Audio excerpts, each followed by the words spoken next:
Assalamu alaikum, everybody. Today is my third session of Miftahul Hayat. So today I am going to continue on the topic of tafakkur. The last session I had discussed about tadabbur. There is a hadith from Imam Ali where Imam Ali says there is no benefit in recitation where there is no contemplation. So Imam Ali alayhi salam says that even if we read a newspaper, we just don't go ahead reading from top to bottom. We sit, we think, we read it again, and we ponder. But for Quran, what we do is we just keep reading fast from the start of the Quran till the end of the Quran. Definitely, we'll be getting sawab, but that is not the exact purpose. The purpose of Quran is hidayah. Going forward, Imam Ali alayhi salam has another hadith, and this is mentioned in Nahjul Balagha. The one who gets into things without thinking properly about outcomes, he has exposed himself to calamities. So Imam Ali alayhi salam says that, before doing something, think about its consequences. It will keep you safe from regret. So the importance of planning and managing ourselves is highlighted here by the Imam. So going forward, Imam alayhi salam addresses the different aspects of tafakkur. So there are four different aspects highlighted here, and Sheikh Shomali, who is giving the explanation about this book, gives it, very nicely. He says that the first aspect of tafakkur is thinking about Allah, the blessings which Allah has given, our relationship with Allah, and our actions. The second aspect, which Sheikh Shomali highlights as a part of explanation of this book by Ayatollah Jawadi Amali, is reflection on the Quran. We should spend time to reflect on the Holy Quran. The third one is thinking about the future of our life and the consequences of our action. We should always plan. Islam focuses a lot on planning about the future and thinking about planning is a very important aspect. So we should spend some time thinking and planning about our future so that inshallah we become successful individuals. And the last point, the last aspect is to take time to think about the best way of doing something. See, there are different ways of doing things, but Islam wants us to do a thing in the best way possible. For example, Islam talks about a hadith from Prophet Muhammad sallallahu alaihi wasallam. The Prophet Muhammad sallallahu alaihi wasallam says, Allah subhanahu wa ta'ala loves when one of you does something, they do it properly. For example, the Prophet used to prepare even the grave properly. The Sahaba used to ask, this is just a grave. But that's when the Prophet tells that Allah subhanahu wa ta'ala loves when one of you does something, they do it properly. And then we go forward and we talk about taqdeerul maisha.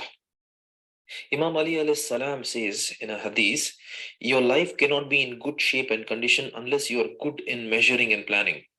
Here the concept of husn tadbir, I think it is about planning. Husn, I think it's about goodness and planning. It's about planning properly. And there is another beautiful hadith where the sixth imam says that there are three things that stop a person from seeking high position or a successful life. So imam says that these three negatives, if they are in a person, it will prevent a person from reaching higher levels in his life. So first one, this is a beautiful hadith. This needs to be recorded in our minds and inshallah in our actions. The first one is khasrul himma. If you don't have high ambitions and you're content with whatever is available, you will not rise. For example, a student has to aim higher. He just cannot think that I will go to school and I will come back and everything will fall in place. You need to have high ambitions, and that will inshallah lead us, to grow higher in our life. The next one is qillatul hila. So here the explanation is that if you're not able to find solutions or plan.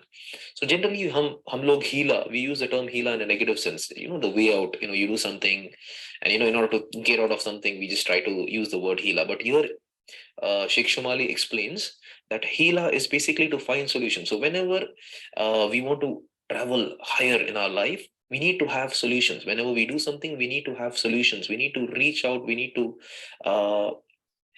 come out and plan so that we give the appropriate solutions. And the third one, so in Qillatul Hila, Sheikh Shumali also says that, for example, in family disputes or in workplaces, we need to find ways to resolve them. We should not be stuck. We need to make ourselves capable to find solutions. And the last one is Za'afur Rai, weak opinions. The third one. So some people are uncertain or doubtful about things. We have to be firm, and the people around us, they should feel that we also have an opinion. But before having this opinion, we need to have knowledge. So we need to gain appropriate knowledge so that our opinions are strong and we are respected. And here, Sheikh Shumali goes on to explain one of the things that can humiliate a person is taking a job which they cannot deliver. In this case, their honor and their respect will diminish. So, with this, I come to the end of my session, and let me end the session with a dua. May Allah subhanahu wa ta'ala include us among the people who can realistically aim for high positions. They can be ambitious, they can find solutions, and have sound and firm opinions, and be able to foresee the outcomes of our action. We ask Allah subhanahu wa ta'ala to make us people whom our Imam looks at and is pleased with the way we plan, decide, and take care of the community. Jazakallah khairan. I thank Mustafa Bhai for giving me this opportunity, and may Allah give us the tawfiq to do amal on whatever we have learned. Jazakallah khair.